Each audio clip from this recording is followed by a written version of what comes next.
পাঠ করছি হুমায়ুন আহমেদের ময়ূরাক্ষী। এই ছেলে, এই! আমি বিরক্ত হয়ে তাকালাম।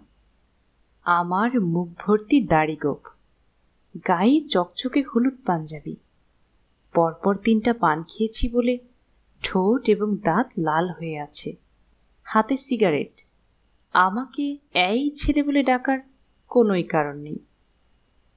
যিনি ডাকছেন তিনি মধ্যবয়স্কা একজন মহিলা, চোখে সোনালি ফ্রেমের চশমা। তার সঙ্গে আমার একটি ব্যাপারে মিল আছে, তিনিও পান খাচ্ছেন। আমি বললাম, আমাকে কিছু বলছেন? তোমার নাম কি টুটুল? আমি জবাব না দিয়ে কিছুক্ষণ চুপচাপ দাঁড়িয়ে রইলাম। এই মহিলাকে আমি আগে কখনো দেখিনি, অথচ তিনি এমন আগ্রহ নিয়ে তাকিয়ে আছেন, মনে হচ্ছে আমি যদি বলি হ্যাঁ আমার নাম টুটুল, তাহলে ছুটে এসে আমার হাত ধরবেন। কথা বলছো না কেন? তোমার নাম কি টুটুল? আমি একটু হাসলাম এই আশায় যেন তিনি ধরতে পারেন আমি টুটুল না। হাসিতে খুব সহজেই মানুষকে চেনা যায়। সব মানুষ একই ভঙ্গিতে কাঁদে, কিন্তু হাসার সময় এক একজন এক এক রকম করে হাসে। আমার হাসি নিশ্চয়ই ওই টুটুলের হাসির মতো না। আশ্চর্যের ব্যাপার, ওই ভদ্রমহিলা আমার হাসিতে আরও প্রতারিত হলেন। চোখ মুখ উজ্জ্বল করে বললেন, ও মা, টুটুলি তো। ভাবছিলাম তিনি আমার দিকে ছুটে আসবেন, তা না করে ছুটে গেলেন রাস্তার ওপাশে পার্ক করা গাড়ির দিকে। আমি শুনলাম তিনি বলছেন, তোকে বলিনি ও টুটুল? তুই তো বিশ্বাস করলি না। ওর হাঁটা দেখেই আমি ধরে ফেলেছি, কেমন দুলে দুলে হাঁটছে। ড্রাইভার গাড়ি ঘুরিয়ে রাস্তার এপাশে নিয়ে এলো। ড্রাইভারের পাশের সিটটা খালি। ভদ্রমহিলা আমার দিকে তাকিয়ে বললেন, টুটুল, উঠে আয়। আমি উঠে পড়লাম। বাইরে চৈত্র মাসের ঝাঝা রোদ। আমাকে যেতে হবে ফার্ম গেট। বাসে উঠলেই মানুষের গায়ের গন্ধে আমার বমি আসে, কাজেই যেতে হবে হেঁটে হেঁটে। খানিকটা লিফট পাওয়া গেলে মন্দ কি? আমি তো জোর করে গাড়িতে চেপে বসিনি। তাছাড়া আমার চিন্তার সুতা কেটে গেল। ভদ্রমহিলার পাশে বসে থাকা মেয়েটি বলল, মা, এ টুটুল ভাই নয়। আমি ঘাড় ঘুরিয়ে মেয়েটির দিকে তাকিয়ে ঠিক আগের ভঙ্গিতে হাসলাম, যে হাসি দিয়ে মেয়ের মাকে প্রতারিত করেছিলাম, সেই হাসিতে মেয়েটিকে প্রতারিত করার চেষ্টা। মেয়ে প্রতারিত হলো না। এই যুগের মেয়েদের প্রতারিত করা খুব কঠিন। মেয়েটি দ্বিতীয়বার আগের চেয়েও কঠিন গলায় বলল, মা, তুমি কাকে গাড়িতে তুলেছ? এই টুটুল ভাই নয়, হতেই পারে না, এই অন্য কেউ। ড্রাইভার বারবার সন্দেহজনক চোখে আমার দিকে তাকাচ্ছে। আমি অত্যন্ত ঠান্ডা গলায় বললাম, সামনে চোখ রেখে গাড়ি চালাও, অ্যাক্সিডেন্ট হবে। ড্রাইভার আমার গলা এবং কথা শুনে হতভম্ব হয়ে গেল। সম্ভবত তাকে কেউ তুমি করে বলে না। আমার মতো সাজ পোশাকের একজন মানুষ অবলীলায় তাকে তুমি বলছে, এটা তার পক্ষে হজম করা কঠিন। মেয়ের মা বললেন, আচ্ছা তুমি টুটুল না? না। মেয়েটি কঠিন গলায় বলল, তাহলে টুটুল সেজে গাড়িতে উঠে বসলেন যে? টুটুল সেজে গাড়িতে উঠতে যাব কেন? আপনার মা উঠতে বললেন, উঠলাম। মেয়েটি তীব্র গলায় বলল, ড্রাইভার সাহেব, গাড়ি থামান তো, এনাকে নামিয়ে দিন। যা ভেবেছিলাম তাই। এই ড্রাইভারকে সবাই আপনি করে বলে। ড্রাইভার মনে মনে হয়তো এরকম হুকুমের জন্যই অপেক্ষা করছিল। সে প্রায় সঙ্গে সঙ্গে গাড়ি থামিয়ে ফেলল। বড় সাহেবদের মতো ভঙ্গিতে বলল, নামেন। গাড়ি থেকে জোর করে নামিয়ে দেবে, এটা সহ্য করা বেশ কঠিন, তবে এ জাতীয় অপমান সহ্য করা আমার অভ্যাস হয়ে গেছে। আমাকে এবং মাজিদকে একবার এক বিয়ে বাড়ি থেকে বের করে দিয়েছিল। কনের এক আত্মীয় চিবিয়ে চিবিয়ে বলেছিল, জানেন, আমরা আপনাকে পুলিশে হ্যান্ড ওভার করতে পারি। ভদ্রবেশী জোচ্চোরকে কিভাবে ঠান্ডা করতে হয় আমি জানি। সেই অপমানের তুলনায় গাড়ি থেকে বের করে দেওয়া তো কিছুই না। ড্রাইভার রুক্ষ গলায় বলল, ব্রাদার নামুন, সূর্যের চেয়ে বালি গরম, একেই বলে। আমি ড্রাইভারকে সম্পূর্ণ অগ্রাহ্য করে মেয়েটির দিকে তাকিয়ে বললাম, আমি ফার্ম গেটে যাব, ওইখানে কোনো এক জায়গায় নামিয়ে দিলেই হবে। আমরা ফার্ম গেটের দিকে যাচ্ছি না। কোন দিকে যাবেন? তা দিয়ে আপনার কি দরকার? নামুন বলছি। না নামলে কি করবেন? আমি এইবার ভদ্রমহিলার দিকে তাকিয়ে হাসলাম। আমার মনে ক্ষীণ আশা। ভদ্রমহিলা বলবেন, এই ছেলে যেখানে যেতে চায় সেখানে নামিয়ে দিলেই হয়, এত কথার দরকার কি? ভদ্রমহিলা তা করলেন না। তিনি অত্যন্ত অপ্রস্তুত বোধ করছেন। অপরাধী ভঙ্গিতে মেয়ের দিকে তাকাচ্ছেন। সম্ভবত তিনি মেয়েকে ভয় পান। আজকাল অধিকাংশ মায়েরাই মেয়েদের ভয় পায়। ড্রাইভার বলল, নামতে বলেছে, নামেন না। আমি হুঙ্কার দিয়ে উঠলাম, চুপ বেটা ফাজিল, এক চড় দিয়ে জল ভেঙে দেব। আমাকে চিনিস? চিনিস তুই আমাকে? ড্রাইভারের চোখ মুখ শুকিয়ে গেল। বড়লোকের ড্রাইভার এবং দারোয়ান এরা খুব ভীতু প্রকৃতির হয়। সামান্য ধমকাধমকিতেই এদের পিলে চমকে যায়। আমার কাঁধে একটা শান্তিনিকেতনী ব্যাগ। অত্যন্ত গম্ভীর ভঙ্গিতে ব্যাগে হাত ঢুকিয়ে ছোট্ট নোট বইটা চেপে ধরলাম। ভাবটা এরকম যেন কোনো ভয়াবহ অস্ত্র আমার হাতে। আমি ড্রাইভারের দিকে তাকিয়ে শীতল গলায় বললাম, এই বেটা, গাড়ি স্টার্ট দে, আজ আমি তোর বাপের নাম ভুলিয়ে দেব। ড্রাইভার সঙ্গে সঙ্গে গাড়ি স্টার্ট দিল। এই বেটা দেখছি ভিতর জম, বারবার আমার ব্যাগটার দিকে তাকাচ্ছে। আমি বললাম, সামনের দিকে তাকিয়ে গাড়ি চালা হারামজাদা, অ্যাক্সিডেন্ট করবি। আমি এবার পেছনের দিকে তাকালাম। কড়া গলায় বললাম, আদর করে গাড়িতে তুলে পথে নামিয়ে দেয়া এটা কোন ধরনের ভদ্রতা? ভদ্র মহিলা বা তার মেয়ে দুজনের কেউই কোনো কথা বলল না। ভয় শুধু ড্রাইভার একা পায়নি, এরা দুজনও পেয়েছে। মেয়েটাকে শুরুতে তেমন সুন্দর মনে হয়নি, এখন দেখতে বেশ ভালো লাগছে। গাড়ি চড়া মেয়েগুলি সবসময় এত সুন্দর মনে হয় কেন? তবে এই মেয়েটার গায়ের রং আর একটু কম ফর্সা হলে ভালো হতো। চোখ অবশ্যই সুন্দর। এমনও হতে পারে ভয় পাওয়ার জন্য সুন্দর লাগছে। ভীত হরিণীর চোখ যেমন সুন্দর হয়, ভীত তরুণীর চোখও বোধহয় সুন্দর হয়। ভয় পেলেই হয়তো বা চোখ সুন্দর হয়ে যায়। আমি সিগারেট ধরাতে ধরাতে বললাম, গাড়িতে খানিকটা ঘুরবো, জাস্ট ইউনিভার্সিটি এলাকায় একটা চক্কর দিয়ে তারপর যাব ফার্মগেট। কেউ কোনো কথা বলল না। আমি বললাম, গাড়িতে কোনো গান শোনার ব্যবস্থা নেই? ড্রাইভার, ক্যাসেট দাও তো। ড্রাইভার ক্যাসেট চালু করে দিল। ভেবেছিলাম কোনো ইংরেজি গান বোধহয় বাজবে, তা না, নজরুল গীতি। হায় মদিনাবাসী, প্রেমে ধরো হাত মম, ডক্টর অঞ্জলি ঘোষের গাওয়া। এই গানটা আমার পছন্দ, রূপাদের বাসায় শুনেছি। গানটার আলাদা এক ধরনের মজা আছে, কেমন জানি কাওয়ালি কাওয়ালি ভাব। গাড়ি আচমকা ব্রেক কষে থেমে গেল। আমি কিছু বোঝার আগেই ড্রাইভার হুট করে নেমে গেল। তাকে যতটা নির্বোধ মনে করা হয়েছিল, দেখা যাচ্ছে সে ততটা নির্বোধ নয়। সে গাড়ি থামিয়েছে মোটরসাইকেলে বসে থাকা একজন পুলিশ সার্জেন্টের গা ঘেঁষে, চোখ বড় বড় করে কি সব বলছে। অঞ্জলি ঘোষের গানের কারণে তার কথা বোঝা যাচ্ছে না। পুলিশ সার্জেন্ট আমার দিকে জানলার কাছে এসে বলল, নামুন তো। আমি নামলাম। দেখি ব্যাগে কি আছে। আমি দেখালাম, একটা নোট বই, দুটা বল পয়েন্ট, শীষ ভাঙা পেন্সিল, 5 টাকা দিয়ে কেনা এক প্যাকেট চিপস। পুলিশ সার্জেন্ট ভদ্রমহিলার দিকে তাকিয়ে বললেন, আপনি কি এর বিরুদ্ধে কোনো ফর্মাল কমপ্লেন করতে চান? ভদ্রমহিলা তার মেয়ের দিকে তাকালেন। মেয়েটি বলল, অবশ্যই চাই। আমি জাস্টিস এম সোবাহান সাহেবের মেয়ে। এই লোক আমাদের ভয় দেখাচ্ছিল, মাস্তানি করছিল। আপনাদের কমপ্লেন থানায় করতে হবে, রমনা থানায় চলে যান। এখন তো যেতে পারবো না, এখন আমরা একটা কাজে যাচ্ছি। কাজ সেরে আসুন, আমি একে রমনা থানায় হ্যান্ড ওভার করে দেব। আসামির নাম জানেন তো? না। পুলিশ সার্জেন্ট আমার দিকে তাকিয়ে বলল, এই তোর নাম কি? আমি স্তম্ভিত হয়ে গেলাম। সে শুরুতে আমাকে আপনি বলেছে, এখন সুন্দর একটা মেয়ের সামনে তুই করে বলছে। এই তোর নাম বল। আমি উদাস গলায় বললাম, আমার নাম টুটুল। পুলিশ সার্জেন্ট ভদ্রমহিলার দিকে তাকিয়ে বলল, ভুল নাম দিচ্ছে। যাই হোক, এই নামেই বুকিং হবে। হারামজাদারা ইদানিং শেয়ানা হয়েছে, কিছুতেই কারেক্ট নাম বলবে না, ঠিকানা তো বলবেই না। বিশাল কালো গাড়ি হুশ করে বের হয়ে গেল।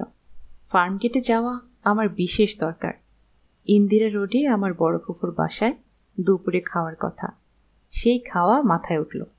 সার্জেন্ট আমাকে ছাড়বে না, রমনা থানায় চালান করবে বলাই বাহুল্য। জাস্টিসের নাম শুনেছে, বড় কারো নাম শুনলে এদের হুঁশ থাকে না। আমি 1 প্যাকেট সিগারেট কিনে ফেললাম। হাজতে থাকতে হলে সঙ্গে সিগারেট থাকা ভালো। আমার ধারণা ছিল সার্জেন্ট তার মোটরসাইকেলের পেছনে আমাকে বসিয়ে থানায় নিয়ে যাবে। তা করল না। আজকাল পুলিশ খুব আধুনিক হয়েছে। পকেট থেকে ওয়াকি টকি বের করে কি বলতেই পুলিশের জিপ এসে উপস্থিত। অবিকল হিন্দি মুভি।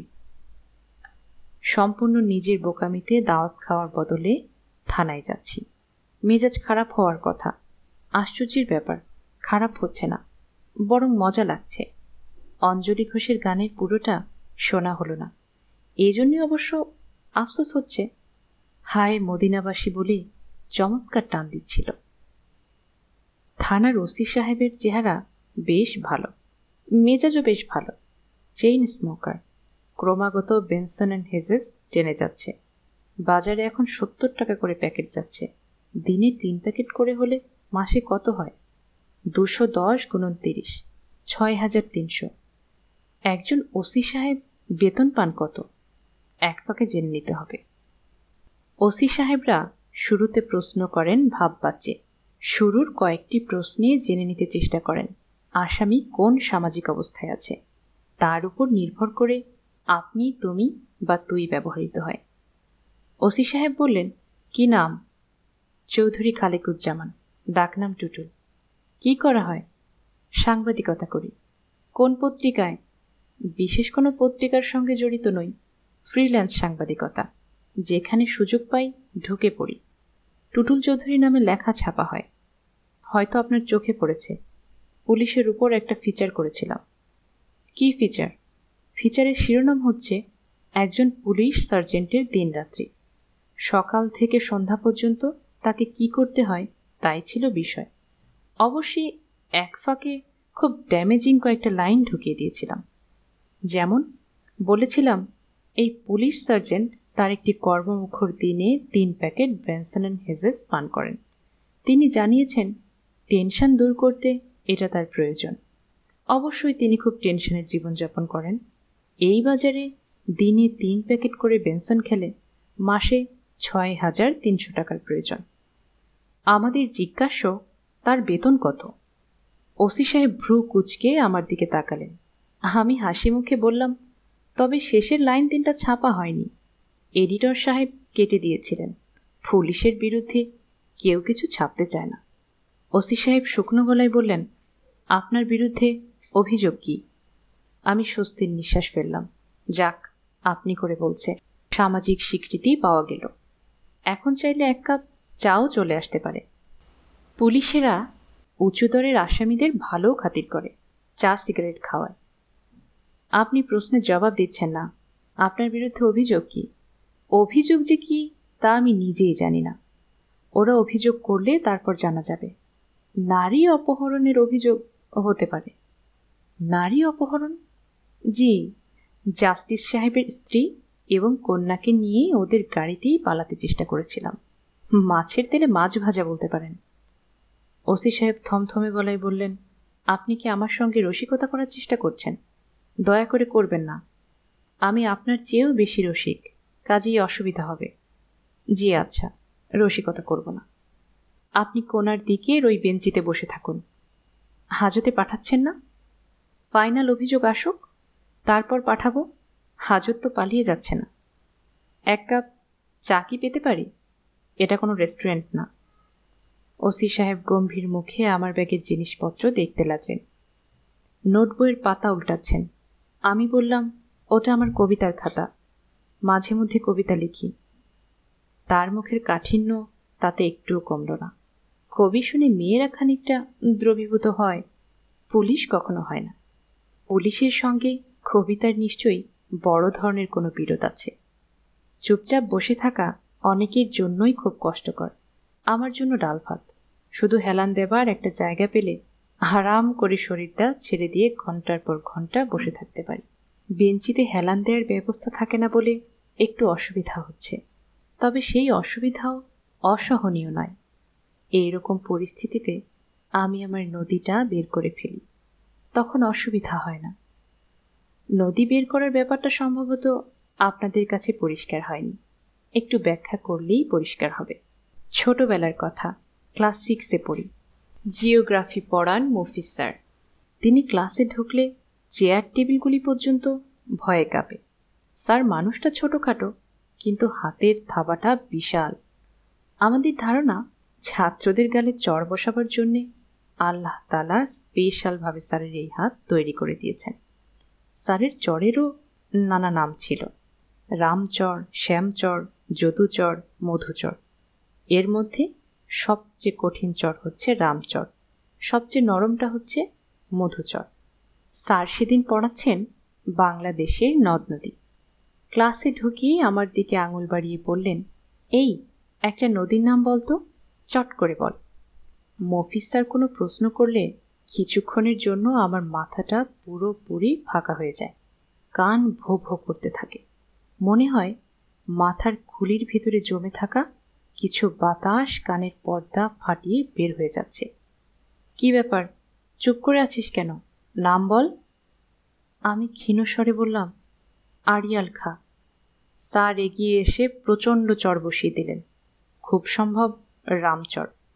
হুঙ্কার দিয়ে বললেন, এত সুন্দর সুন্দর নাম থাকতে তোর মনে এলো আড়িয়াল খা? সবসময় ফাজলামি, কান ধরে দাঁড়িয়ে থাক। আমি কান ধরে সারাটা ক্লাস দাঁড়িয়ে রইলাম। ঘন্টা পড়ার মিনিট 5 আগে পড়ানো শেষ করে স্যার চেয়ারে গিয়ে বসলেন। আমার দিকে তাকিয়ে বললেন, কাছে আয়। আর একটা চড় খাবার জন্যে আমি ভয়ে ভয়ে স্যারের কাছে এগিয়ে গেলাম। তিনি বিষণ্ণ গলায় বললেন, এখনো কানে ধরে আছিস কেন? হাত নামা। আমি হাত নামালাম। স্যার ক্ষমা চাওয়ার ভঙ্গিতে বললেন, তোকে শাস্তি দেওয়াটা অন্যায় হয়েছে, খুবই অন্যায়। তোকে নদীর নাম বলতে বলেছি, তুই বলেছিস। আয়, আরো কাছে আয়, তোকে আদর করে দিই। স্যার এমন ভঙ্গিতে মাথা এবং পিঠে হাত বুলাতে লাগলেন যে আমার চোখে পানি এসে গেল। স্যার বিব্রত গলায় বললেন, আমি তোর কাছ থেকে সুন্দর একটা নদীর নাম শুনতে চেয়েছিলাম, আর তুই বললি আড়িয়াল খা। আমার মেজাজটা খারাপ হয়ে গেল। আচ্ছা, এখন সুন্দর একটা নদীর নাম বল। আমি শার্টের হাতায় চোখ মুছতে মুছতে বললাম, ময়ূরাক্ষী। ময়ূরাক্ষী? এই নাম তো শুনিনি। কোথাকার নদী? জানি না স্যার। এই নামে আসলেই কি কোনো নদী আছে? তাও জানি না স্যার। স্যার হালকা গলায় বললেন, আচ্ছা থাক, না থাকলে নেই, এটা হচ্ছে তোর নদী। যা, জায়গায় গিয়ে বস। এমনিতেই তোকে শাস্তি দিয়ে আমার মনটা খারাপ হয়েছে। তুই তো দেখি কেঁদে কেঁদে আমার মন খারাপটা বাড়াচ্ছিস। আর কাঁদিস না। এই ঘটনার প্রায় বছর 3 পর ক্যান্সারে দীর্ঘদিন রোগভোগের পর মফিজ স্যার মারা যান। মৃত্যুর কয়েকদিন আগে স্যারকে দেখতে গিয়েছি। নোংরা একটা ঘরে নোংরা বিছানায় শুয়ে আছেন। মানুষ না, যেন কফিন থেকে বের করা মিশরের মমি। স্যার আমাকে দেখে খুব খুশি হলেন।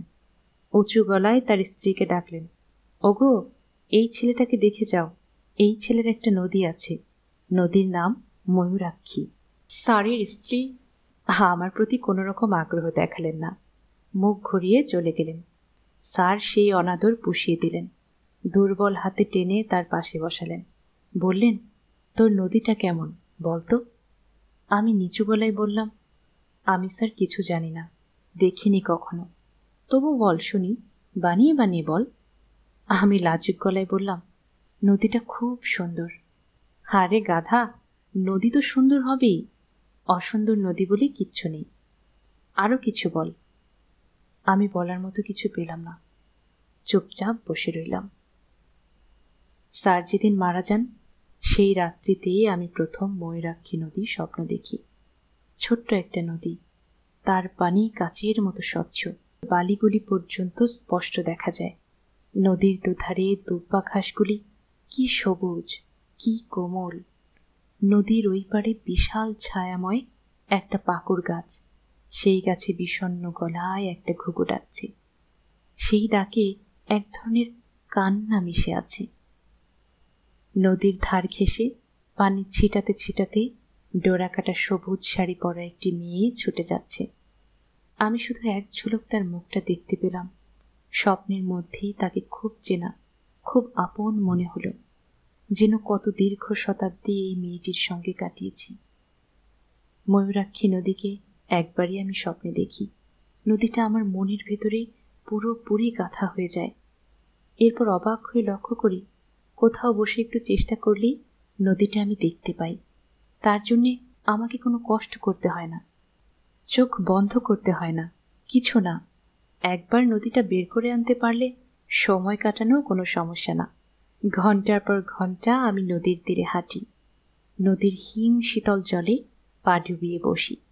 শরীর জুড়িয়ে যায়, ঘুঘুর ডাকি চোখ ভিজে ওঠে। ঘুমোচ্ছেন নাকি? আমি চোখ মেললাম, চারদিকে অন্ধকার। আরে সর্বনাশ, এতক্ষণ পার করেছি। ওসি সাহেব বললেন, যান, চলে যান। জাস্টিস সাহেবের বাসা থেকে টেলিফোন করেছিল, ওরা কোনো চার্জ আনবে না। You are free to go. Justice সাহেব নিজেই টেলিফোন করেছিলেন? না, তার মেয়ে। মেয়েটা কি বলল দয়া করে বলবেন? বলল ধমক ধামক দিয়ে ছেড়ে দিতে।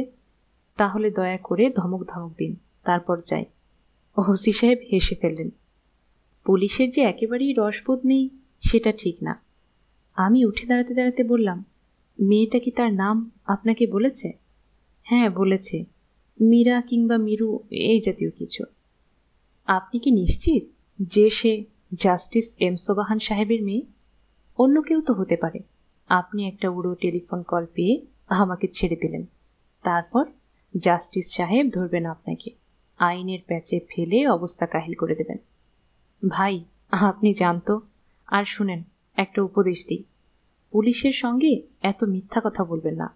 মিথ্যা বলবেন ভালো মানুষদের কাছে, যা বলবেন তারা তাই বিশ্বাস করবে। পুলিশ কোনো কিছুই বিশ্বাস করে না, খোঁজ খবর করে। আপনি আমার সম্পর্কে খোঁজ খবর করেছেন? হ্যাঁ, সংবাদপত্রের অফিসগুলিতে খোঁজ নিয়েছি। জেনেছি টুটুল চৌধুরী নামের কোনো ফ্রিল্যান্স সাংবাদিক নেই। আপনি কি আমার মুচলেকা ফুচলেকা এসব কিছু নেবেন না? না, এখন দয়া করে বিদেয় হন। আপনারা গাড়ি করে আমাকে নিয়ে এসেছিলেন, আমি কি আশা করতে পারি না আবার গাড়ি করে নামিয়ে দিয়ে আসবেন? কোথায় যাবেন? Farmgate. চলুন, নামিয়ে দেব। আমি হাসি মুখে বললাম, আপনার এই ভদ্রতার কারণে কোনো একদিন হয়তো আমি আপনাকে ময়ূরাক্ষীর তীরে নিমন্ত্রণ করব। ওসি সাহেব বিস্মিত হয়ে বললেন, আপনি কি বললেন বুঝতে পারলাম না। ওইটা বাদ দিন, সব কিছু বুঝে ফেললে তো মুশকিল।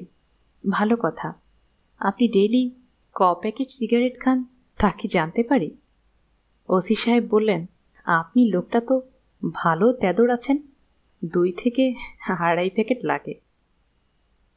বড় ফুপুর বাসায় দুপুরে যাবার কথা। উপস্থিত হলাম রাত 8টায়। কেউ অবাক হলো না। ফুপুর বড় ছেলে বাদল আমাকে দেখে উল্লসিত গলায় বলল, হিমুদা এসেছ? থ্যাঙ্কস, অনেক কথা আছে, আজ থাকবে কিন্তু। I need your help. Badal এবার ইন্টারমিডিয়েট দেবে, এর আগেও 3বার দিয়েছে। সে পড়াশোনায় খুবই ভালো, এসএসসিতে বেশ কয়েকটা লেটার এবং স্টার মার্কস পেয়েছে। সমস্যা হয়েছে ইন্টারমিডিয়েটে, পরীক্ষা শেষ পর্যন্ত দিতে পারে না। মাঝামাঝি জায়গায় তার এক ধরনের নার্ভাস ব্রেকডাউন হয়ে যায়। তার কাছে মনে হয় পরীক্ষার হল হঠাৎ ছোট হতে শুরু করে, ঘরটা ছোট হয়, পরীক্ষার্থীরাও ছোট হয়, চেয়ার টেবিল সব ছোট হতে থাকে। তখন সে ভয়ে চিৎকার দিয়ে ঘর থেকে বের হয়ে আসে। বাইরে আসা মাত্রই দেখে সব স্বাভাবিক, তখন সে আর পরীক্ষার হলে ঢোকে না, চোখ মুছতে মুছতে বাড়ি চলে আসে। দ্বিতীয়বার পরীক্ষা দেবার সময় অনেক ডাক্তার দেখানো হলো, ওষুধপত্র খাওয়ানো হলো, সেবারও একই অবস্থা। এখন আবার পরীক্ষা দেবে। এবারে ডাক্তারের সঙ্গে যুক্ত হয়েছে পীর ফকির। বাদলের গলায়, হাতে, কোমরে নানান মাপের তাবিজ ঝুলছে। এর মধ্যে একটা তাবিজ নাকি জিনকে দিয়ে কোহকাফ নগর থেকে আনানো। কোহকাফ নগরীতে নাকি জিন এবং পরীরা থাকে। আমার বড় ফোপা ঘোর নাস্তিক ধরনের মানুষ এবং বেশ ভালো ডাক্তার, তিনিও কিছু বলছেন না। বাদলেরও দেখি আমার মতো অবস্থা, দাড়ি গোঁফ গজিয়ে হুরুস্তুল, লম্বা লম্বা চুল। সে খুশি খুশি গলায় বলল, হিমুদা, আমি পড়াশোনা করছি, খাওয়া দাওয়া শেষ করে আমার ঘরে চলে আসবে। পড়াশোনা কেমন হচ্ছে? হেভি হচ্ছে। একই জিনিস 3-4 বছর ধরে পড়ছি তো, একেবারে ঝাড়া ঝাড়া হয়ে গেছে। হিমু ভাই, তুমি এমন ডার্ক হলুদ পাঞ্জাবি কোথায় পেলে? গাউসিয়ায়। ফাইন দেখাচ্ছে, সন্ন্যাসী সন্ন্যাসী লাগছে। সন্ন্যাসী উপগুপ্ত মাথুরাপুরীর প্রাচীরের নিচে একদা ছিলেন সুপ্ত। যা, পড়াশোনা কর, আমি আসছি। কি আর পড়াশোনা করব, সব তো ভাজা ভাজা, তবু আর একবার ভেজে ফেল, কড়া ভাজা হবে। বাদল শব্দ করে হেসে উঠল। সেই হাসি হেঁচকির মতো চলতেই থাকল। আমি অবাক হয়ে তাকিয়ে রইলাম। এই ছেলের অবস্থা দেখি দিন দিন খারাপ হচ্ছে। এতক্ষণ ধরে কেউ হাসে? ফুপু গম্ভীর মুখে খাবার এগিয়ে দিচ্ছেন। মনে হচ্ছে দুপুরে প্রচুর আয়োজন ছিল, সেই সব গরম করে দেওয়া হচ্ছে। পোলাওয়ে টকটক গন্ধ, নষ্ট হয়ে গেছে কিনা কে জানে। আমার পেটে অবশ্যই সবই হজম হয়ে যায়, পোলাওটা মনে হচ্ছে হবে না, কষ্ট দেবে। ফুপু বললেন, রোস্ট আর এক পিস দেব? দাও।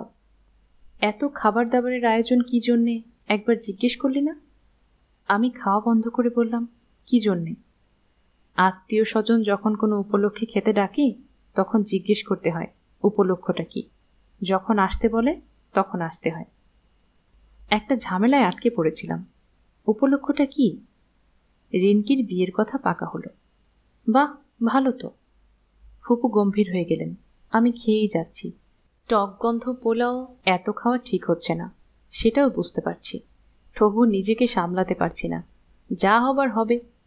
ফুপু শীতল গলায় বললেন, একবার তো জিজ্ঞেস করলি না কার সঙ্গে বিয়ে, কি সমাচার? তোমরা নিশ্চয়ই দেখে শুনে ভালো বিয়েই দিচ্ছ, তুই একবার জিজ্ঞেসও করবি না? তোর কোনো কৌতূহলও নেই? আরে কি বলো, কৌতূহল নেই? আসলে এত ক্ষুধার্ত যে কোনো দিকে মন দিতে পারছি না। দুপুরে খাওয়া হয়নি। ছেলে কি করে? Marine engineer. বলো কি, তাহলে তো মালদার পার্টি। ফুপু রাগী গলায় বললেন, ছোট লোকের মতো কথা বলবি না তো। মালদার পার্টি আবার কি? পয়সাওয়ালা পার্টি, এই বলছি। হ্যাঁ, টাকা পয়সা ভালোই আছে। শর্ট না তো? আমার কেন জানি মনে হতো একটা শর্ট টাইপের ছেলের সাথে রিনকির বিয়ে হবে। ছেলের হাইট কত? ফুপুর মুখটা কালো হয়ে গেল। তিনি নিচু গলায় বললেন, হাইট একটু কম, উঁচু জুতা পরলে বোঝা যায় না। বোঝা না গেলে তো কোনো সমস্যাই নেই। তাছাড়া বেটে লোক খুব ইন্টেলিজেন্ট হয়, যত লম্বা হয় বুদ্ধি তত কমতে থাকে। আমি এখন পর্যন্ত কোনো বুদ্ধিমান লম্বা মানুষ দেখিনি, সত্যি বলছি। ফুপুর মুখ আরও অন্ধকার হয়ে গেল।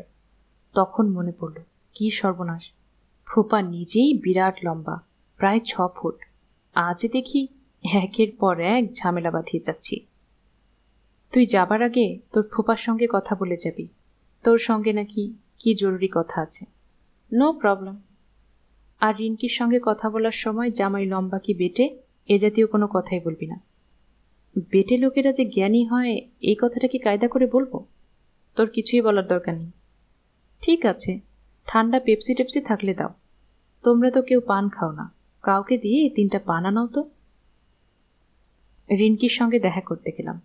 এই মেয়ে 9-10-এ পড়ার সময় রোগা ভোগা ছিল, এখন দিন দিনই মোটা হচ্ছে।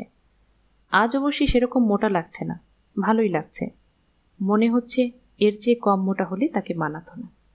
কি রে, ক্লাস 1 একটা বর জোগাড় করে ফেললি? কনগ্রাচুলেশনস। রিনকি অসম্ভব খুশি হলো। অবশ্যই প্রায় সঙ্গে সঙ্গে ঠোঁট উল্টে বলল, ক্লাস 1 বর না ছাই, ক্লাস 3 হবে বড়জোর। মেয়েদের আমি কখনো খুশি হলে সেই খুশি প্রকাশ করতে দেখিনি। একবার একটা মেয়ের সঙ্গে কথা হয়েছিল, সে ইন্টারমিডিয়েটে ছেলে মেয়ে সবার মধ্যে ফার্স্ট হয়েছে। আমি বললাম, কি খুকি, খুশি তো? সে ঠোঁট উল্টে বলল, হুম, বাংলা সেকেন্ড পেপারে যা পুর নাম্বার পেয়েছি, জানেন, মার্কশিট দেখে কেঁদেছি। রিনকিরও দেখি সেই অবস্থা, খুশিতে মুখ ঝলমল করছে, অথচ মুখে বলছে ক্লাস 3। হিমু ভাই, ও কিন্তু দারুণ শর্ট, মনে হয় কলিং বেল হাত দিয়ে নাগাল পাবে না। আমি অত্যন্ত খুশি হবার ভঙ্গি করলাম, খুশি গলায় বললাম, তাহলে তো তুই লাকি। ভাগ্যবতী মেয়েদের বর খাটো হয়, খনার বচনে আছে। যাও। সত্যি খনা বলছেন, খাটো গাছের পেয়ারা ভালো, কাটু স্বামীর মন। তারপর আরো কি কি যেন আছে, মনে নেই। বানিয়ে বানিয়ে কি যে মিথ্যে কথা তুমি বলো। এই ছড়াটা তুমি এক্ষুনি বানালে, তাই না? কেন বানালে বলো তো? তোকে খুশি করবার জন্যে। খুশি করবার জন্যে দরকার নেই, আমি এমনিতেই খুশি। সেটা তোর মুখ দেখেই বুঝতে পারছি। বর পছন্দ হয়েছে? তবে খুব বিরক্ত করছে। বিরক্ত করছে মানে? আজই মাত্র কথাবার্তা ফাইনাল হলো। এর মধ্যে 3 বার টেলিফোন করেছে। তারপর বলেছে রাত 11টার সময় আবার করবে। লজ্জা লাগে না? তার উপর টেলিফোন বাবার ঘরে। বাবা সন্ধে থেকে তার ঘরে বসা আছে। আমি কি বাবার সামনে তার সঙ্গে কথা বলবো? লম্বা তার আছে, তুই টেলিফোন তোর ঘরে নিয়ে আয়। আমি কি করে আনবো? আমার লজ্জা লাগে না? আচ্ছা যা, আমি এনে দিচ্ছি। পরে কিন্তু তুমি এই নিয়ে ঠাট্টা করতে পারবে না। আমি তোমাকে আনতে বলিনি, তুমি নিজ থেকে আনতে চেয়েছ। তা তো বটেই। ওই ভদ্রলোক টেলিফোনে কি বলে? কি আর বলবে, কিছু বলে না।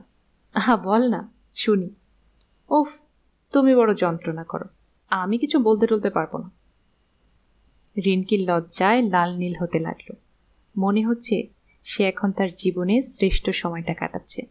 বড় ভালো লাগছে তার দিকে তাকিয়ে থাকতে। রিনকির সঙ্গে আরো কিছুক্ষণ থাকার ইচ্ছে ছিল, থাকা গেল না। ফুপা ডেকে পাঠালেন।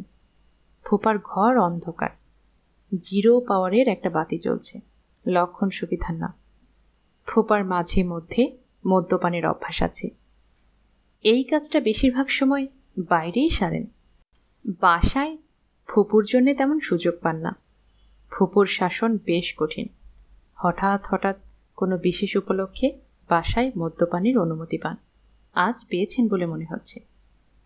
মদ্যপান করছে এরকম মানুষের সঙ্গে কথাবার্তা খুব সাবধানে বলতে হয়, কারণ তাদের মোট মদের পরিমাণ এবং কতক্ষণ ধরে মদ্যপান করা হচ্ছে তার উপর নির্ভর করে।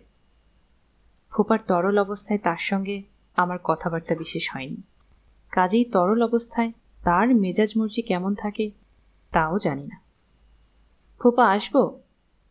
হিমু, এসো, দরজা ভিড়িয়ে দাও, তোমার সঙ্গে খুব জরুরি কথা আছে।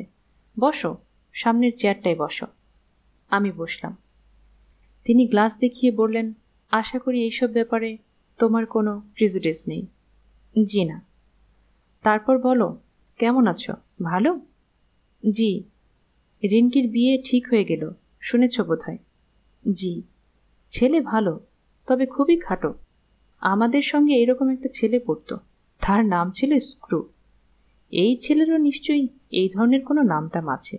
বেটে ছেলেদের নাম সাধারণত স্ক্রু হয় কিংবা বল্টু হয়। আমি চুপ করে রইলাম। ফোপাকে নেশায় ধরেছে বলে মনে হচ্ছে।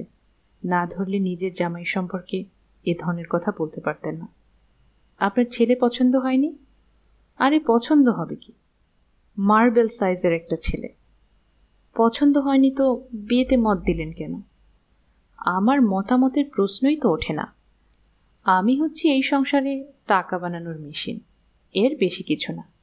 আমি কি বলছি না বলছি তা কেউ জানতে চায় না। তারপরেও বলতাম, কিন্তু দেখি মেয়ে এবং মেয়ের মা দুজনেই খুশিতে বাকবাকো। তার গ্লাস খালি হয়ে গিয়েছিল। তিনি আরো খানিকটা ঢাললেন। আমি তাকিয়ে আছি দেখে বললেন, এটা 5ম পেগ, আমার লিমিট হচ্ছে 7। 7-এর পর লজিক এলোমেলো হয়ে যায়, 7-এর আগে কিছুই হয় না। আমি বললাম, ফুপা 1 মিনিট, আমি টেলিফোনটা রিনকির ঘরে দিয়ে আসি। ও কোথায় যেন টেলিফোন করবে। ফুপা মুখ বিকৃত করে বললেন, কোথায় করবে বুঝতে পারছো না? ওই মার্বেলের কাছে করবে। টেলিফোন করে করে অস্থির করে তুলল। আমি রিনকিকে টেলিফোন দিয়ে এসে বললাম, আপনি কি যেন জরুরি কথা বলবেন? ও হ্যাঁ, জরুরি কথা, বাদল সম্পর্কে। জি বলুন। ও তোমাকে কেমন অনুকরণ করে সেটা লক্ষ্য করেছ? তুমি তোমার মুখে দাড়ি গোফের চাষ করেছ, করো, সেও তোমার পথ ধরেছে। আজ তুমি হলুদ পাঞ্জাবি গায়ে দিয়ে এসেছ, আমি 1000 টাকা বাজি রাখতে পারি কাল দুপুরের মধ্যে সে হলুদ পাঞ্জাবি কিনবে। আমি কি ভুল বললাম? না, ভুল বলেননি। তুমি যদি আজ মাথা কামাও, আমি শিওর ব্যাটা কাল মাথা কামিয়ে ফেলবে। এরকম প্রভাব তুমি কি করে ফেললে, এটা তুমি আমাকে বলো। You better to explain it. আমার জানা নেই ফুপা, ভুলটি আমার। ম্যাট্রিক পাশ করে তুমি যখন এলে, আমি ভালো মনে বললাম, আচ্ছা থাকো, বাপ মানেই ছেলে একটা আশ্রয় পাক। তুমি যে এই সর্বনাশ করবে তা তো বুঝিনি।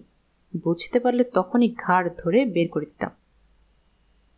আমি জেনে শুনে কিছু করিনি। তাও ঠিক, জেনে শুনে তুমি কিছু করনি। I do agri. তোমার লাইফস্টাইল তাকে আকর্ষণ করেছে। তুমি ভ্যাগাবন্ড না, অথচ তুমি ভাব করো যে তুমি ভ্যাগাবন্ড। জোছনা দেখানোর জন্য চন্দ্রা এক জঙ্গলের মধ্যে বাদলকে নিয়ে গেল। সারা রাত ফেরার নাম নেই। জোছনা এমন কি জিনিস যে জঙ্গলে বসে দেখতে হবে, বলো তুমি? তোমার মুখ থেকেই শুনতে চাই। শহরের আলোয় জোছনা ঠিক বোঝা যায় না। মানলাম তোমার কথা, ভালো কথা। চন্দ্রায় গিয়ে জোছনা দেখো, তাই বলে সারা রাত বসে থাকতে হবে? রাত বাড়ার সঙ্গে সঙ্গে জোছনা কিভাবে বদলে যায় সেটাও একটা দেখার মতো ব্যাপার। শেষ রাতে পরিবেশ ভৌতিক হয়ে যায়, তাই নাকি? জি, তাছাড়া জঙ্গলের একটা আলাদা এফেক্ট আছে। শেষ রাতের দিকে গাছগুলি জীবন্ত হয়ে ওঠে। তোমার কথা বুঝলাম না। গাছগুলি জীবন্ত হয় মানে? গাছ তো সবসময়ই জীবন্ত। জি না, ওরা জীবন্ত, তবে সুপ্ত। খানিকটা জেগে ওঠে পূর্ণিমা রাতে, তাও মধ্যরাতের পর থেকে। জঙ্গলে না গেলে ব্যাপারটা বোঝা যাবে না। আপনি একবার চলুন না, নিজের চোখে দেখবেন। দিন তিনেক পরই পূর্ণিমা। দিন তিনেক পরই পূর্ণিমা? জি। এই সব হিসাব নিকাশ সবসময় তোমার কাছে থাকে? জি। একবার গেলে হয়, বলেই ফুপা গম্ভীর হয়ে গেলেন। চোখ বন্ধ করে খানিকক্ষণ ঝিম ধরে বসে রইলেন। তারপর বললেন, তুমি আমাকে পর্যন্ত কনভিন্স করে ফেলেছিলে। মনে হচ্ছিল তোমার সঙ্গে যাওয়া যেতে পারে। অবশ্য এটা সম্ভব হয়েছে নেশার ঘরে থাকার জন্যে। তা ঠিক, কিছু মানুষ ধরেই নিয়েছে তারা যা ভাবছে তাই ঠিক। তাদের জগৎটাই একমাত্র সত্যি জগৎ। এরা রহস্য খুঁজবে না, এরা স্বপ্ন দেখবে না। চুপ করো তো। আমি চুপ করলাম। ফোপা রাগী গলায় বললেন, তুমি ভ্যাগাবন্ডের মতো ঘুরবে আর ভাববে বিরাট কাজ করে ফেলেছ। তুমি যে অসুস্থ এটা তুমি জানো? ডাক্তার হিসেবে বলছি, তুমি অসুস্থ। You are a sick man. ফোপা, আপনি নিজেও কিন্তু অসুস্থ হয়ে পড়ছেন, বেশি খাচ্ছেন। আপনি বলছেন আপনার লিমিট 7, আমার ধারণা এখন 9 চলছে। তোমার কাছে সিগারেট আছে? আছে। দাও। তিনি সিগারেট ধরালেন, খুব খুব করে কাশলেন। ফোপাকে আমি কখনো সিগারেট খেতে দেখিনি, তবে মদ্যপানের সঙ্গে সিগারেটের ঘনিষ্ঠ সম্পর্ক আছে এরকম শুনেছি। হিমু? জি। রাস্তায় রাস্তায় ভ্যাগাবন্ডের মতো ঘুরে তুমি যদি আনন্দ পাও, তুমি অবশ্যই তা করতে পারো। It's your life. কিন্তু আমার ছেলেও তাই করবে তা তো হয় না। ও কি তা করছে নাকি? এখনো শুরু করেনি, তবে করবে। 2 বছর তুমি ওর সঙ্গে ছিলে, একই ঘরে ঘুমিয়েছ। এই 2 বছরে তুমি ওর মাথাটা খেয়েছ। তুমি আর এ বাড়িতে আসবে না। জি আচ্ছা, আসবো না। এ বাড়ির ছায়া তুমি মাড়াবে না। ঠিক আছে। এবারের ত্রিসীমানায় যদি তোমাকে দেখি, তাহলে পিটিয়ে তোমার পিঠের ছাল তুলে ফেলব। আপনার নেশা হয়ে গেছে ফোপা, পিটিয়ে ছাল তোলা যায় না। আপনার লজিক এলোমেলো হয়ে যাচ্ছে। ফোপার সিগারেট নিভে গেছে। সিগারেটে অনভ্যস্ত লোকজন সিগারেটে আগুন বেশিক্ষণ ধরিয়ে রাখতে পারে না। আমি আবার তার সিগারেট ধরিয়ে দিলাম। ফোপা বললেন, তোমাকে আমি একটা প্রপোজাল দিতে চাই। একসেপ্ট করবে কি করবে না ভেবে দেখো। কি প্রপোজাল? তোমাকে একটা চাকরি জোগাড় করে দিতে চাই। As a matter of fact আমার হাতে একটা চাকরি আছে। আহামরি কিছু না, তবে তোমার চলে যাবে। বেতন কত? ঠিক জানি না। 3000-এর কম হবে না, বেশিও হতে পারে। তেমন সুবিধার চাকরি বলে তো মনে হচ্ছে না। ভিক্ষা করে জীবনযাপন করার চেয়ে কি ভালো না? না, ভিক্ষা করে বেঁচে থাকার আলাদা আনন্দ আছে। প্রাচীন ভারতের সাধু সন্ন্যাসীদের সবাই ভিক্ষা করতেন। বাউল সম্প্রদায়ের সাধনার একটা বড় অঙ্গ হচ্ছে ভিক্ষাবৃত্তি। এরা অবশ্যই ভিক্ষা বলে না, এরা বলে মাধুকরী। আমার কাছে লেকচার ঝাড়বে না। ফোপা, আমি কি তাহলে উঠব? যাও, ওঠো। শুধু একটা জিনিস বলো, যে ধরনের জীবনযাপন করছো তাতে আনন্দটা কি? যা ইচ্ছা করতে পারার আনন্দ আছে না? যা ইচ্ছা তুমি কি তাই করতে পারবে? অবশ্যই পারবো। বলুন কি করতে হবে? খুন করতে পারবে? কেন পারবো না? খুন করা তো আসলে খুব সহজ ব্যাপার। সহজ ব্যাপার? অবশ্যই সহজ ব্যাপার। যে কেউ করতে পারে। রোজ কতগুলি খুন হচ্ছে দেখছেন না? খবরের কাগজ খুললেই দেখবেন। আমার তো রোজই একটা দুটা মানুষকে খুন করতে ইচ্ছা করে। Himu, you are a sick man, you are a sick man. আর খাবেন না ফোপা, আপনি মাতাল হয়ে গেছেন। কি করে বুঝলে মাতাল হয়ে গেছি? কি করে বুঝলে? মাতালরা প্রতিটা বাক্য দুবার করে বলে। আপনিও তাই বলছেন। আপনি বাথরুমে গিয়ে বমির চেষ্টা করুন, বমি করলে ভালো লাগবে। বলেই আমি চেয়ার ছেড়ে সরে গেলাম। বমির কথা মনে করিয়ে দিয়েছি, কাজেই ফোপা এখন হড়হড় করে বমি করবেন। হলো তাই। তিনি চারদিক ভাসিয়ে দিলেন। ওয়াক ওয়াক শব্দে ফুপু ছুটে এলেন। তিনি তার সাজানো ঘরের অবস্থা দেখে স্তম্ভিত। ফোপাকে দেখে মনে হচ্ছে তার নাড়ি ভুঁড়ি উল্টে আসছে। হঠাৎ হয়তো দেখব বমির সঙ্গে তার পাকস্থলী বের হয়ে আসছে। সেই দৃশ্য খুব সুখকর হবে না। আমি বারান্দায় চলে এলাম। রিনকি ছুটে এসেছে, বাদলও এসেছে। ফোপা চিচিয়ে করে বললেন, সুরমা, আমি মরে যাচ্ছি। ও সুরমা, আমি মরে যাচ্ছি। বমি করতে করতে কোনো মাতাল মারা যায় বলে আমার জানা নেই। কাজেই আমি রাস্তায় নেমে এলাম। সিগারেট কেনা দরকার। আকাশে মেঘের আনাগোনা। বৃষ্টি হবে কিনা কে জানে।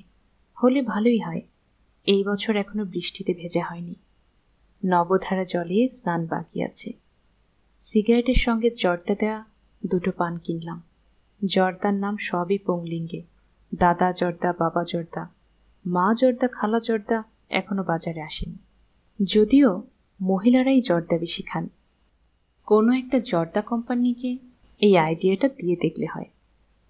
প্রথমবার ঢোকার সময় ফুপুকে যত গম্ভীর দেখলাম, দ্বিতীয়বারে তার চেয়েও বেশি গম্ভীর মনে হলো। ফুপু কোমরে হাত দিয়ে দাঁড়িয়ে, কাজের মেয়ে বালতি আর ঝাঁটা হাতে যাচ্ছে, কাজের ছেলেটির হাতে ফিনাইল। ফুপুর কিছুটা সচিবায়ুর মতো আছে। আজ সারা রাতি বোধহয় ধোয়াধুয়ি চলবে। ফুপু বললেন, তুই তাহলে আছিস? আমি ভাবলাম চলে গিয়েছিস। পান কিনতে গিয়েছিলাম। ফুপার অবস্থা কি? অবস্থা কি জিজ্ঞেস করছিস? লজ্জা করে না? তোর সামনে গিলল, তুই একবার না করতে পারলি না? চাকর বাকর আছে? কি লজ্জার কথা। তুই কি আজ এখানে থাকবি?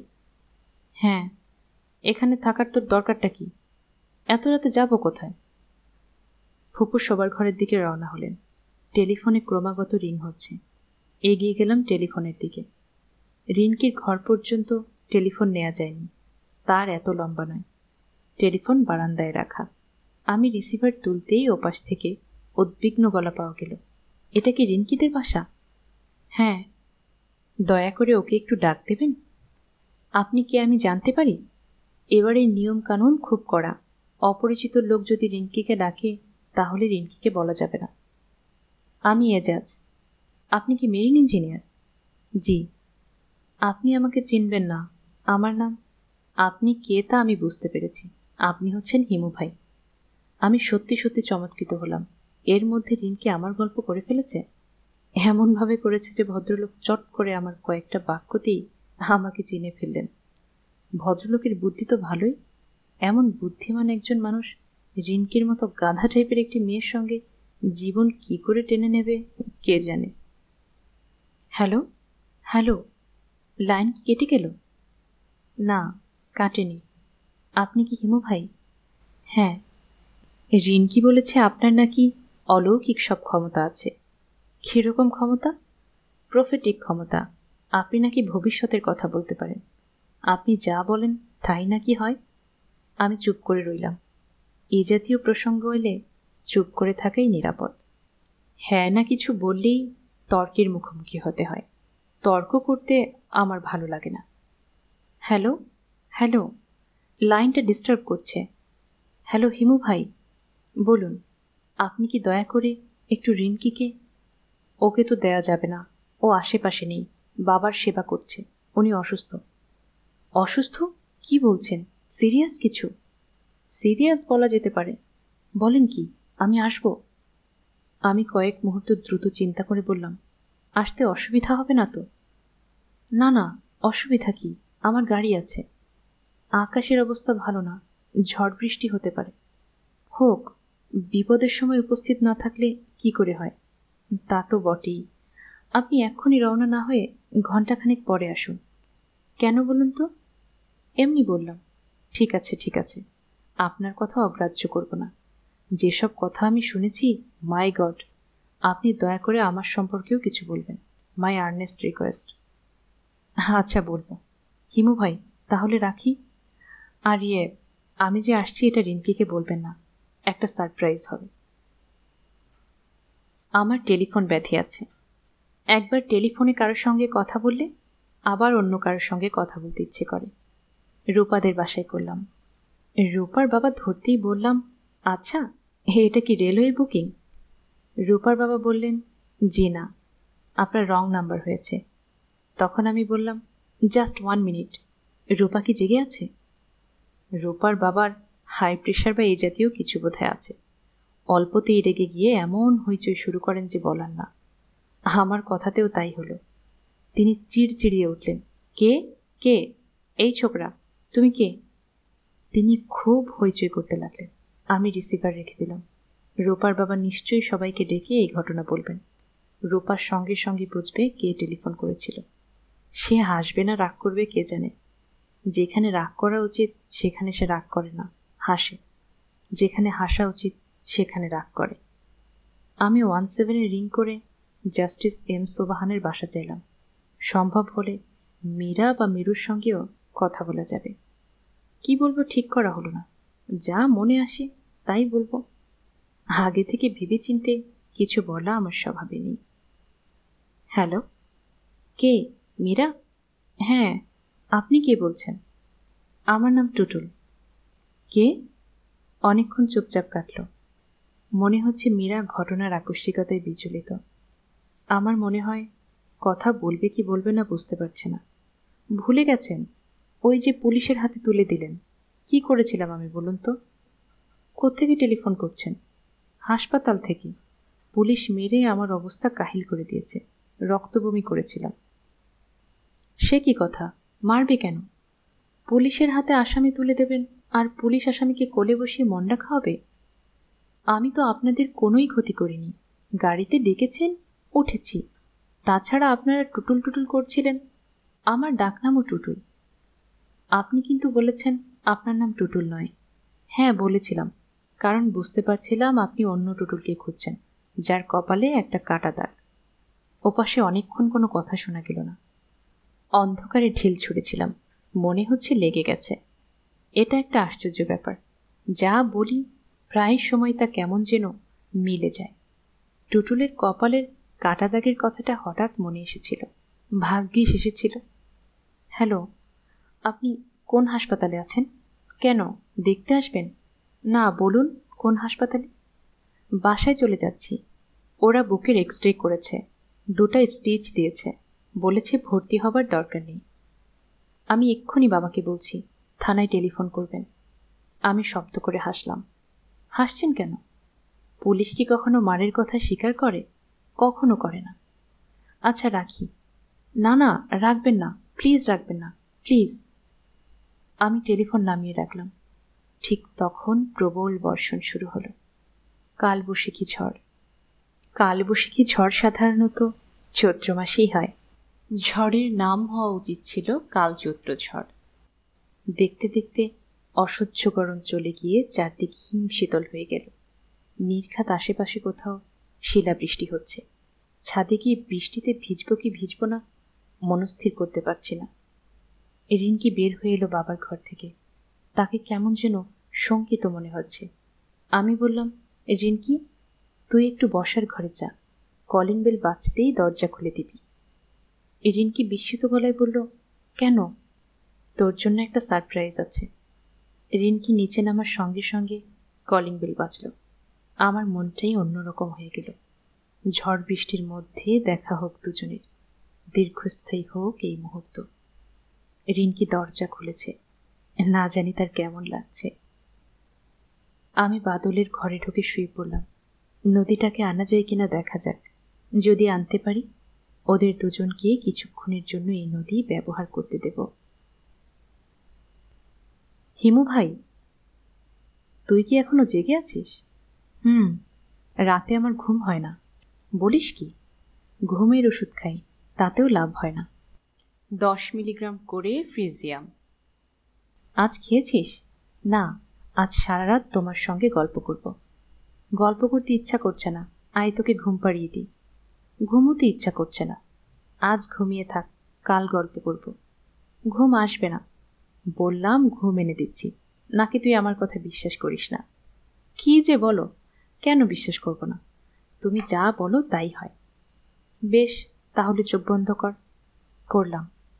মনে কর তুই হেঁটে যাচ্ছিস, চৈত্র মাসের কড়া রোদ, হাঁটছিস শহরের রাস্তায়।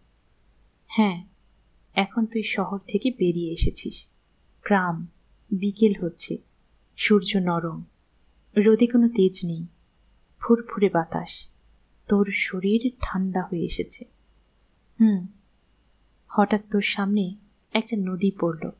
নদীতে হাঁটু জল, কি ঠান্ডা পানি, কি পরিষ্কার। আজলা ভরে তুই পানি খাচ্ছিস। ঘুমে তোর চোখ জড়িয়ে আসছে, ইচ্ছে করছে নদীর মধ্যেই শুয়ে পড়তে। নদীর ধারে বিশাল একটা পাকুড় গাছ, তুই সেই পাকুড় গাছের নিচে এসে দাঁড়িয়েছিস। এখন শুয়ে পড়লি, খুব নরম হালকা দুধ বাতাসের উপর শুয়েছিস। আর জেগে থাকতে পারছিস না, রাজ্যের ঘুম তোর চোখে। বাদল এবার আর হু বলল না। কিছুক্ষণের মধ্যে তার ভারী নিঃশ্বাসের শব্দ শোনা গেল। এই ঘুম সহজে ভাঙবে না। কেউ যদি এটাকে কোনো অস্বাভাবিক বা অলৌকিক কিছু ভেবে বসেন, তাহলে ভুল করবেন। পুরো ব্যাপারটার পেছনে কাজ করছে আমার প্রতি বাদলের অন্ধভক্তি, যে ভক্তি কোনো নিয়ম মানে না, যার শিকড় অনেক দূর পর্যন্ত ছড়ানো। বাদল না হয়ে অন্য কেউ যদি হতো, তাহলে আমার এই পদ্ধতি কাজ করতো না। এই ছেলেটা আমাকে বড়ই পছন্দ করে, সে আমাকে মহাপুরুষের পর্যায়ে ফেলে রেখেছে। আমি মহাপুরুষ না। আমি ক্রমাগত মিথ্যা কথা বলি। অসহায় মানুষদের দুঃখ কষ্ট আমাকে মোটেই অভিভূত করে না। একবার আমি একজন ঠেলাওয়ালার গালে চড়ও দিয়েছিলাম। ঠেলাওয়ালা হঠাৎ ধাক্কা দিয়ে আমাকে রাস্তার ড্রেনে ফেলে দিয়েছিল। নোংরা পানিতে আমার সমস্ত শরীর মাখামাখি। সেই অবস্থাতেই উঠে এসে আমি তার গালে চড় বসালাম। বুড়ো ঠেলাওয়ালা বলল, ধাক্কা দিয়ে না ফেললে আপনি গাড়ির তলে পড়তেন। আসলেই তাই, যেখানে আমি দাঁড়িয়েছিলাম ঠিক সেখান দিয়ে একটা পাজেরো জিপ টার্ন নিল। নতুন আসা এই জিপগুলির আচার আচরণ ট্রাকের মতো। আমি গম্ভীর গলায় বললাম, মরলে মরতাম, তাই বলে তুমি আমাকে নর্দমায় ফেলবে? ঠেলাওয়ালা করুণ গলায় বলল, মাফ কইরা দেন, আর ফেলুম না। আমি আগের চেয়ে রাগী গলায় বললাম, মাফের কোনো প্রশ্নই আসে না, তুমি কাপড় ধোয়ার লন্ড্রির পয়সা দেবে। গরিব মানুষ, গরিব মানুষ ধনী মানুষ আমি বুঝি না। বের করো কি আছে। অবাক বিস্ময়ে বুড়ো আমার দিকে তাকিয়ে রইল। আমি বললাম, কোনো কথা শুনতে চাই না, বের করো কি আছে। মাঝে মাঝে মানুষকে তীব্র আঘাত করতে ভালো লাগে। কঠিন মানসিক যন্ত্রণায় কাউকে দগ্ধ করার আনন্দের কাছে সব আনন্দই ফিকে। এই লোকটি আমার জীবন রক্ষা করেছে, সে কল্পনাও করেনি কারোর জীবন রক্ষা করে সে এমন বিপদে পড়বে। যদি জানতো এই অবস্থা হবে, তাহলেও কি সে আমার জীবন রক্ষা করার চেষ্টা করত? বুড়ো গামছায় মুখের ঘাম মুছতে মুছতে বলল, বুড়ো মানুষ, মাফ কইরা দেন। টাকা পয়সা কিছু তোমার কাছে নেই? যে না, কাইলো কোনো টিরিপ পাই নাই, আইজও পাই নাই। যাচ্ছ কোথায়? রায়ের বাজার। ঠিক আছে, আমাকে কিছু দূর তোমার গাড়িতে করে নিয়ে যাও, এতে খানিকটা হলেও উসুল হবে। আমি তার গাড়িতে উঠে বসলাম। বৃদ্ধ আমাকে টেনে নিয়ে চলল। পেছন থেকে ঠেলছে তার নাতি কিংবা তার ছেলে। এই পৃথিবীর নিষ্ঠুরতায় তারা দুজনই মর্মাহত। পৃথিবী যে খুবই অকরুণ জায়গা তা তারা জানে। আমি আরো ভালোভাবে তা জানিয়ে দিচ্ছি। রাস্তার এক জায়গায় ঠেলাগাড়ি থামিয়ে আমি চা নিয়ে গাড়িতে বসে বসেই খেলাম। তাকিয়ে দেখি বাচ্চা ছেলেটির চোখ মুখ ক্রোধ ও ঘৃণায় কালো হয়ে গেছে। যে কোনো মুহূর্তে সে ঝাঁপিয়ে পড়বে আমার উপর। আমি তার ভিতরে এই ক্রোধ এবং এই ঘৃণা আরও বাড়ুক তাই চাচ্ছি। মানুষকে সহ্যের শেষ সীমা পর্যন্ত নিয়ে যাওয়া সহজ কথা না, সবাই তা পারে না। যে পারে তার ক্ষমতাও হেলাফেলা করার মতো না। বুড়ো রাস্তার উপর বসে গামছায় হাওয়া খাচ্ছে। তার চোখে আগেকার বিস্ময়ের কিছুই আর এখন নেই। এক ধরনের নির্লিপ্ততা নিয়ে সে তাকিয়ে আছে। আমি চা শেষ করে বললাম, বুড়ো মিয়া, চলো যাওয়া যাক। আমরা আবার রওনা হলাম। মোটামুটি নির্জন একটা জায়গায় এসে বললাম, থামাও, গাড়ি থামাও, এখানে নামবো। আমি নামলাম। পকেটে হাত দিয়ে মানিব্যাগ বের করলাম। আমার মানিব্যাগ সবসময়ই খালি থাকে। আজ সেখানে 500 টাকার 2টা চকচকে নোট আছে। মজিদের টিউশনির টাকা। মজিদ টাকা হাতে পাওয়া মাত্র খরচ করে ফেলে বলে তার টাকা পয়সা সবটাই থাকে আমার কাছে। বুড়ো মিয়া, জি, তুমি আমার জীবন রক্ষা করেছ। কাজটা খুব ভালো করনি। যাই হোক, করে ফেলেছ যখন, তখন তো আর কিছু করার নেই। তোমাকে ধন্যবাদ। দেখি আরও কিছুদিন বেঁচে থাকতে কেমন লাগে। তোমাকে আমি সামান্য কিছু টাকা দিতে চাই। এই টাকাটা আমার জীবন রক্ষা করার জন্য না। তুমি যে কষ্ট করে রোদের মধ্যে আমাকে টেনে টেনে এত দূর আনলে, তার জন্যে। 500 তোমার, 500 এই ছেলেটার। বুড়ো হতভম্ব হয়ে তাকিয়ে রইল।